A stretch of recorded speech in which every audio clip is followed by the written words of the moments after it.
Good evening, everyone, and welcome to NBC6 Voices on our Facebook and YouTube pages. I am Jawan Strader. Thank you so much for joining us for this great conversation we're going to have tonight. Well, as the United States turns a page this week and moves from the Trump administration to the Biden era, there are many voters of color who are sad to see the president leave office. Now, as we've mentioned before, around 12% of Black voters are Republicans, and many are pleased with the job that President Trump did. So we're going to have a very important conversation, and we're not going to talk so much about policy. We're going to talk about their feelings, how they feel on a number of different issues. So we're going to talk to a few Republicans, Black Republicans tonight, and get their insight. So please welcome, joining us tonight, our Luchtwin Luck. He is the president of the Broward Black Republican Club. Sybil Bullen, she's the president of Jumpstart Tutoring. And joining us once again is attorney Levi Williams. Welcome to the show once again, Levi, and all of you. Thank you so much for joining us for this all-important conversation. Thank you for having us. Thank you for having us. I really appreciate you. Now, like I said, I'm not here to talk policy. Now, I know, Levi, don't even go there with me. All right? I will shut that down. We are here to talk about your feelings, how you feel with everything that's going on. So let's have a great conversation. And hopefully some of the viewers can ask some questions that maybe you guys can answer as well. So my first question, and this is to all three of you, and I want to start off with Sybil first. Ladies first. I want to ask you if you still support President Trump despite everything that has happened this past month. Of course, I'm talking about January 6th. And the Capitol siege. I'm just curious to know from all of you, but I want to hear from Sybil first. Your thoughts.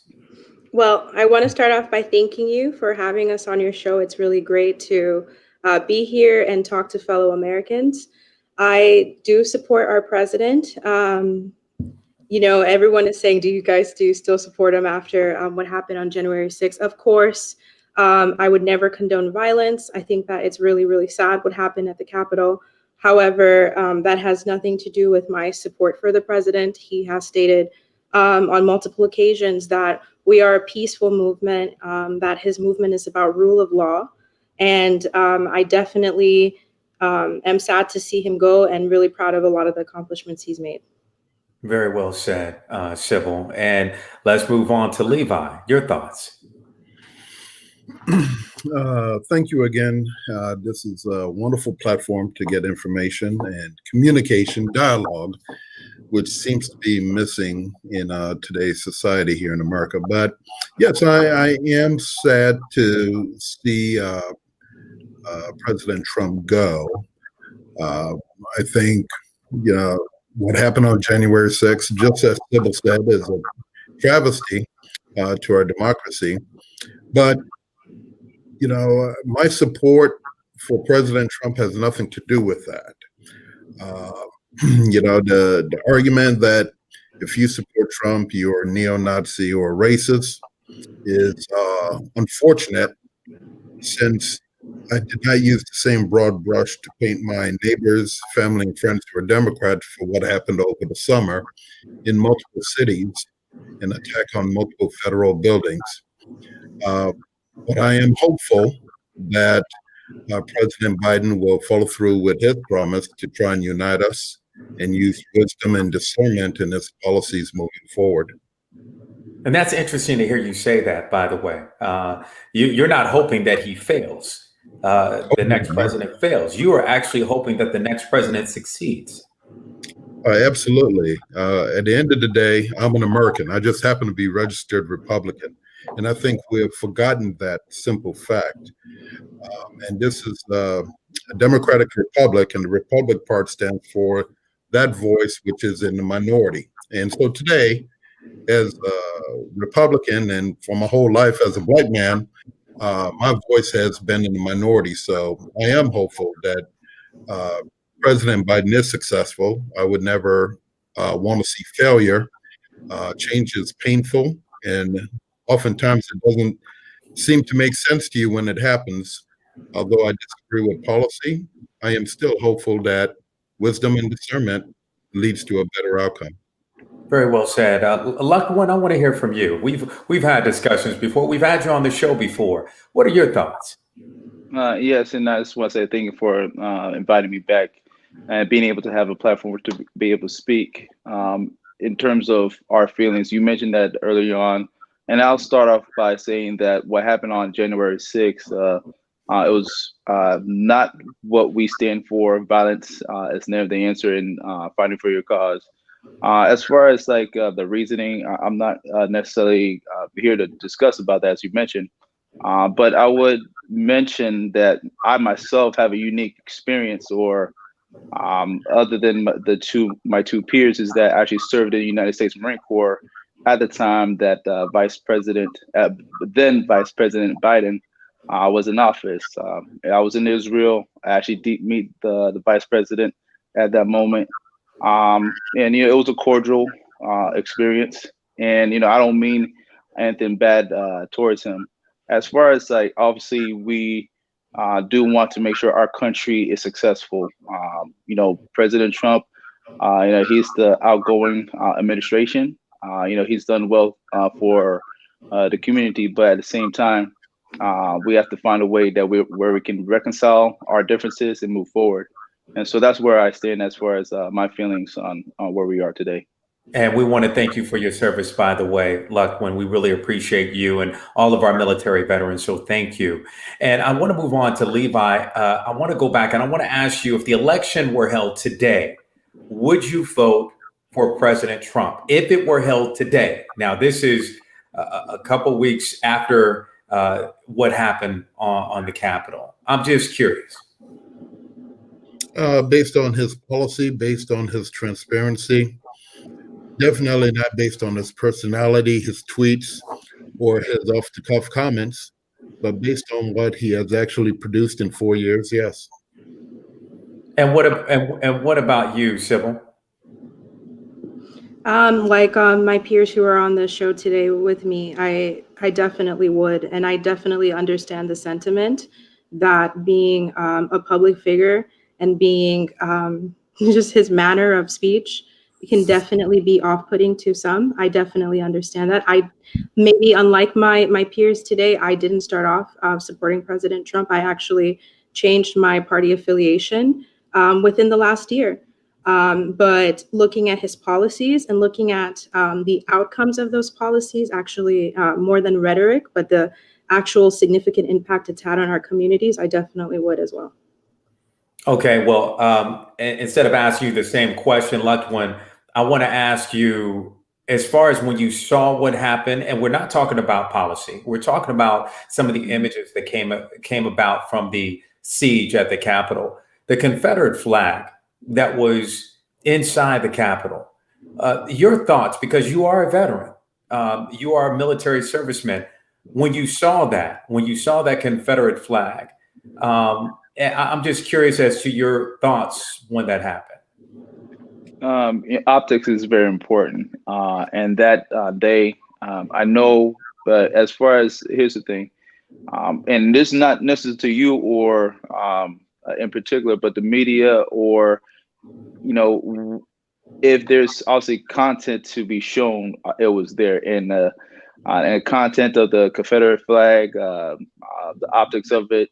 That's not who I am or what I stand for. I stand for this flag here. But people have freedom of speech, and that what that flag stands for, I don't stand for that.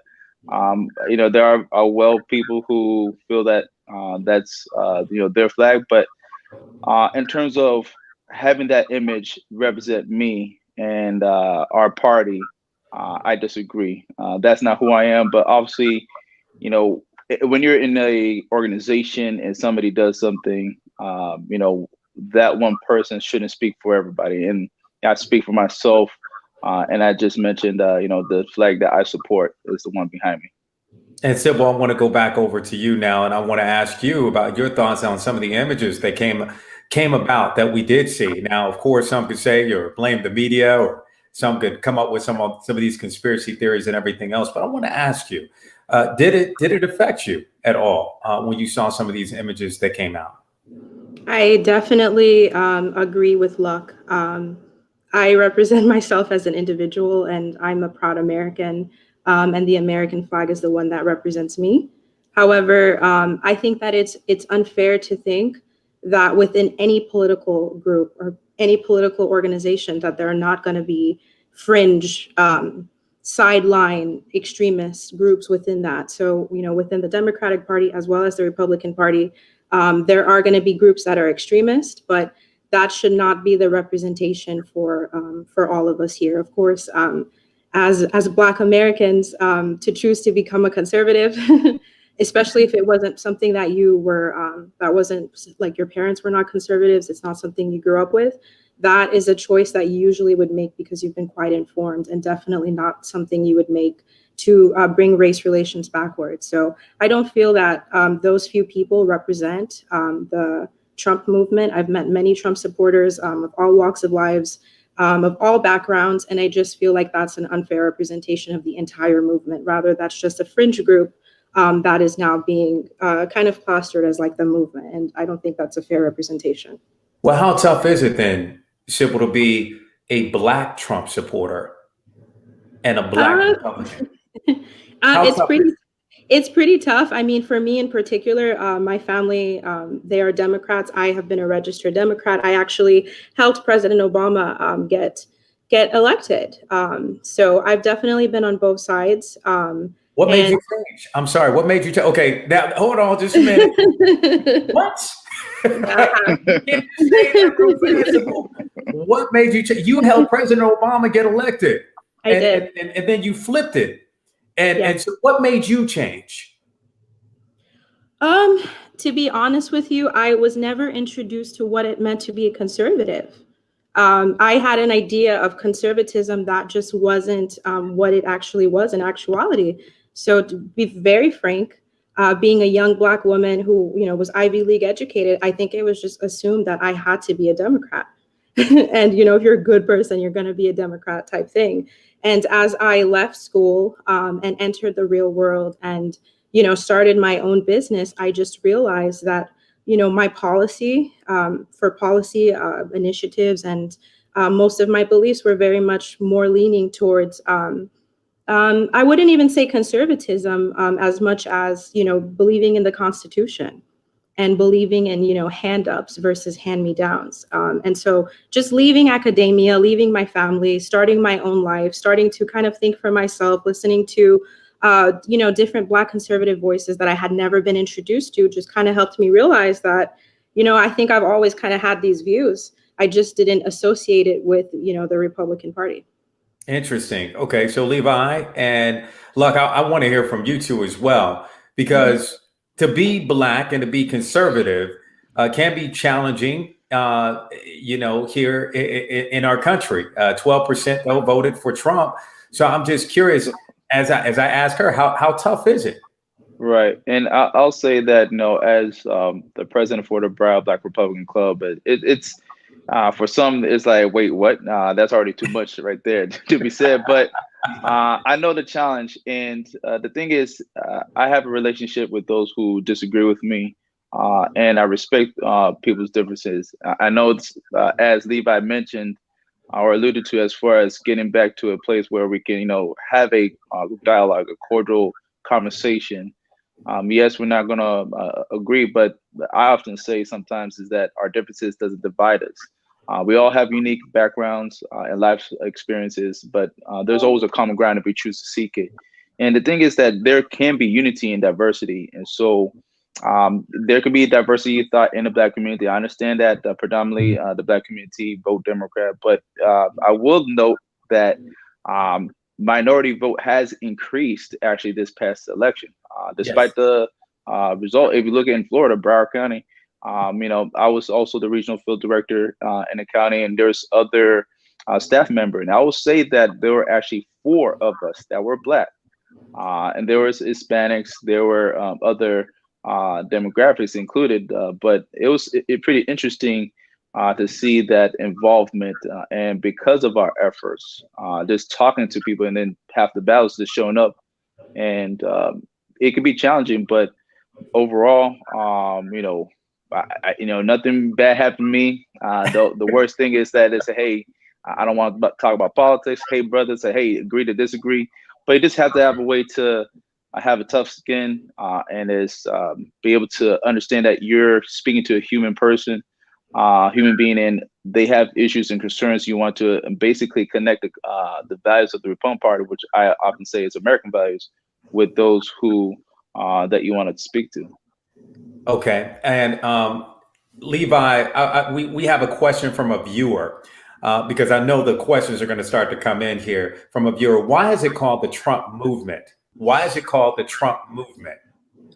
Because the press called it the Trump movement. Usually we're called constituents of an elected official. Obama had the Obama movement, Obamacare, all of that, the branding, as it were. And, from a marketing standpoint, the branding was important in this campaign to brand the basket of deplorables as all Trump believers that believe in whatever the media was saying was bad about Trump, bad about his behavior, bad about whatever, so that we would be discounted in our communities and families as we communicated. But that's just one example as to how tough it is to be an African American conservative in the United States. Back in the day when I kept numbers, I think Florida had probably around 16,000 registered Black Republicans. We lost a lot of them when Obama first got elected. Broward County itself had probably 4,000 or 5,000 registered Black Republicans. Luckily, I know the current numbers. So there are not that many of us today, whereas, when we first got the right to vote as a people, we were all registered Republicans. One day I'll tell you the history of how that happened. Well, I want to ask you guys, how do you feel when folks look at you as Black folks that are liberals or Black folks that are Democrats look at you and they call you a sellout to your race because you guys are Republicans or conservative? And I know you've heard it before. And if you haven't, you're lying to me, because I'm sure you have. And you've had to deal with that. So I'm curious, and any one of you can take this first. How do you deal with that? And do you try to educate them? And at the same time, as Sybil said, she learned. But then there are a lot of people out there like, oh, you're not part of the movement. You are a sellout because you are Republican or you are voting for Trump. How do you answer that? I'll say this. When I actually do have some of my peers and friends are actually elected officials and they're Democrats. If they're seeing this, how you guys doing? But the thing is, like, I don't disrespect them. I care about the same issues. We just go about it differently. I never in a conversation, or they may have alluded, not necessarily particularly those who I know personally, or even on social media. Yeah. I haven't had anybody directly saying that, but obviously the way the content and the tone of the conversation would allude to saying that. I will say there has been white liberals who have stated almost racial or very derogatory tone towards when they find out I'm a Republican, and they're like, oh, you're voting against your own kind or voting against your own interest. And that's where I get most of the heat. Wow. Yeah. Wow. But you're very cool though, brother. Yeah, I mean, you're very calm. So it's like you can hold a conversation with you without you yell. I get emotional, I get emotional. I get emotional talking about things. So you're very calm. So Sybil, I'm curious, because you're Haitian American, correct? Yes, I am. So I'm curious as to what you may hear in your community when they find out, some Haitian Americans find out that you are a Black Republican. Yeah, I mean, people don't expect it. I mean, people will literally say, you're such a nice person. How? Seriously. They can't believe it. No, they absolutely cannot believe it. There's another sort of rumor that, if you're a Trump supporter, you're also not very educated.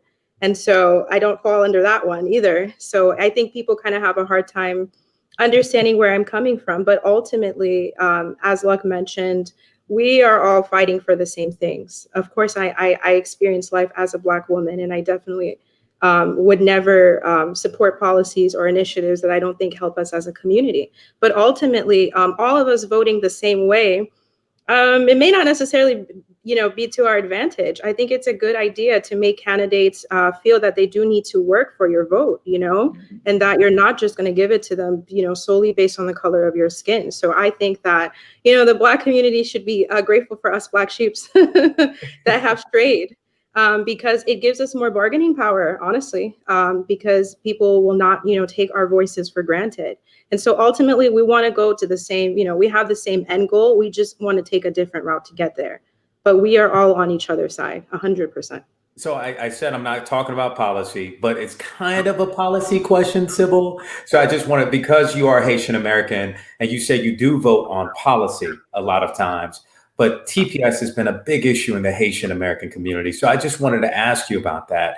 And what do you think about Trump's role when it comes to TPS involving your community?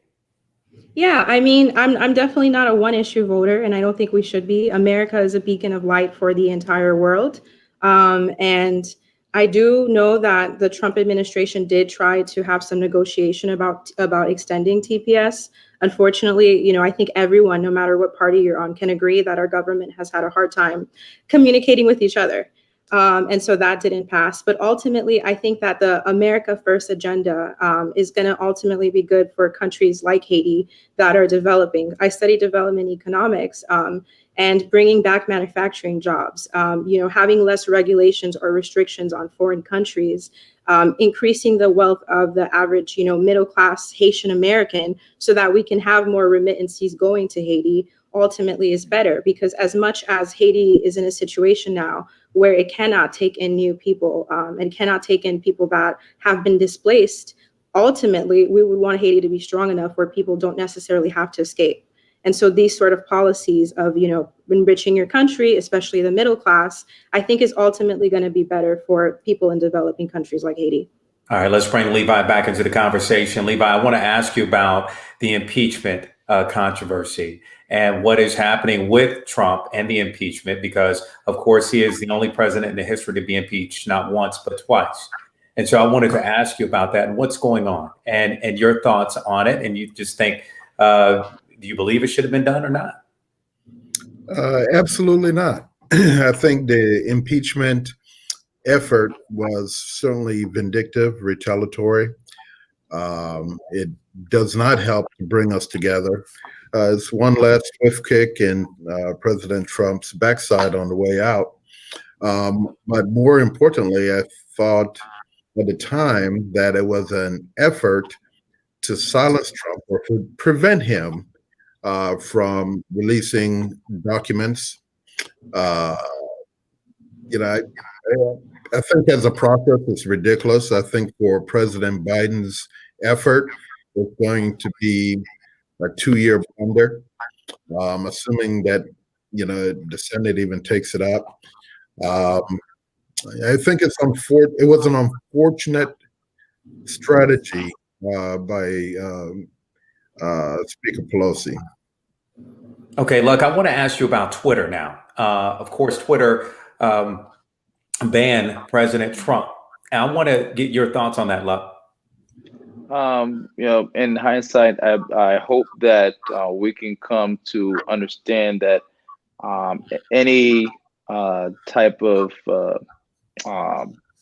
effort to silence people is not a good thing. Now here's the thing. I don't agree with the banning, but as far as Twitter saying that they're a private company and their policies was violated, I think that in terms of content, censoring or certain things should or should not have been said. Hopefully, we can relook at what's being done overall when we talk about big tech, because it is what I would consider public square. Now, yes, we do need to be mindful of our speech, because words do have consequences, but at the same time, it's the ability to silence people is a very powerful thing, and it's dangerous if we just do this out of the whim. Okay, and Sybil, I want to ask you, I want to get to Kamala Harris, who is going to be, as you know, and you are a woman, of course, and she's the first woman vice president. She's Jamaican and Southeast Asian descent. Will you be rooting for her to succeed in the White House? I am always happy to see us as women and minority women break boundaries. So I congratulate her for a historic accomplishment. However, I really believe, and I know this is the day after Martin Luther King Day, but the whole idea of our movement was that we should be judged by, the content of our character. In this case, I'm going to talk about policies. I don't agree with her policies, and, her being a minority or a woman doesn't change that.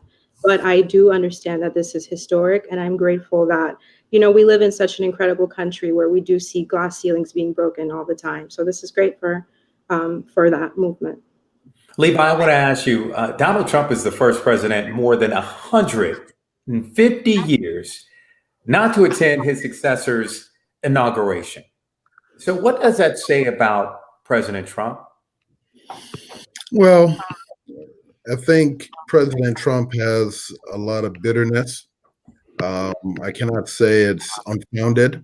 He's one of the few presidents that had to fight his own party, the press, other legislators, the public, to get things done. But at the end of the day, I believe that leadership requires you to be gracious. And, I wish he had chosen a different path and attended the inauguration of his successor. I want to ask all three of you this question. Where do we go from here? We are living in a divided country right now. And you've seen many of the polls taken. So, Luck, where do we go from here? Where do we go from here as a country? And when it comes to politics? As far as where do we go from here, I hope that, as I stated earlier, being able to reconcile our differences. There was a quote by Martin Luther King that stated that we have to recognize and acknowledge, what's the issue, what's hurting us, and before we can start the healing process. And so there's going to be, a phase that we have to go through, and it's not going to happen overnight. I understand that, but part of that is we have to listen to each other.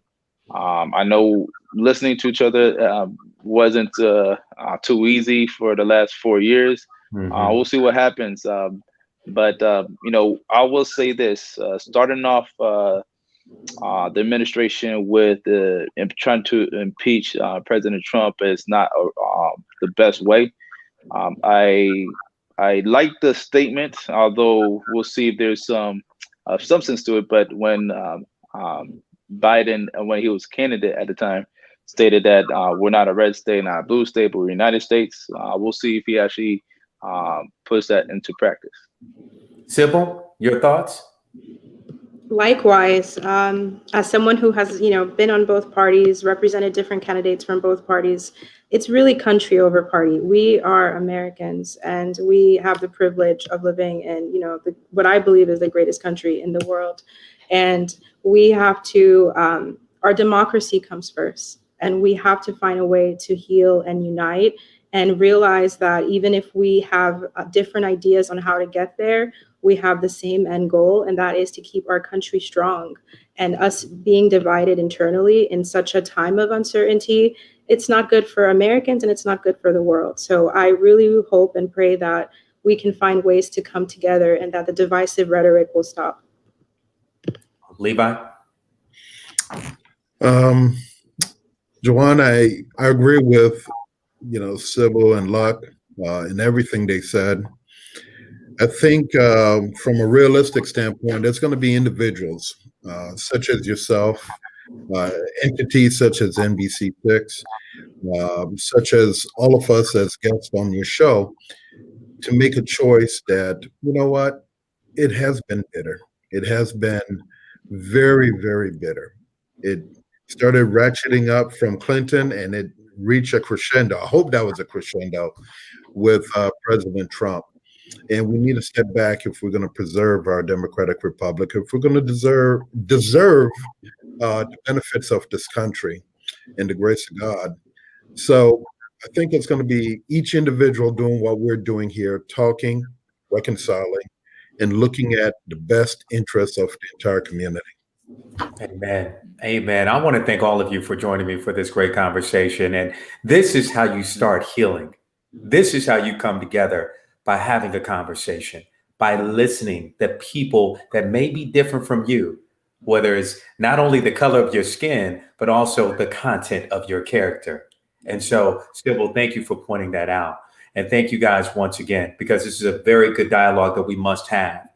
And I want to thank all of you out there that may be watching NBC6 Voices for this important conversation. Thank you so much for your questions, for joining us in this conversation, because we never know who our neighbor may be. We never know what our neighbor may think, but we can always have a conversation without shouting and yelling and arguing, as you heard from Sybil, and Luck just being so calm and cool, and the debonair Levi as well. Let me know what you thought about the show. Be sure to follow me on Jawan at NBC6, whether it's my Facebook page, my Twitter page. Let me know what you thought about the show. Also Instagram. And thank you so much. And remember, this is what this is all about. Education is the key to success. If you believe, you will succeed. We'll see you next time. Have a great week.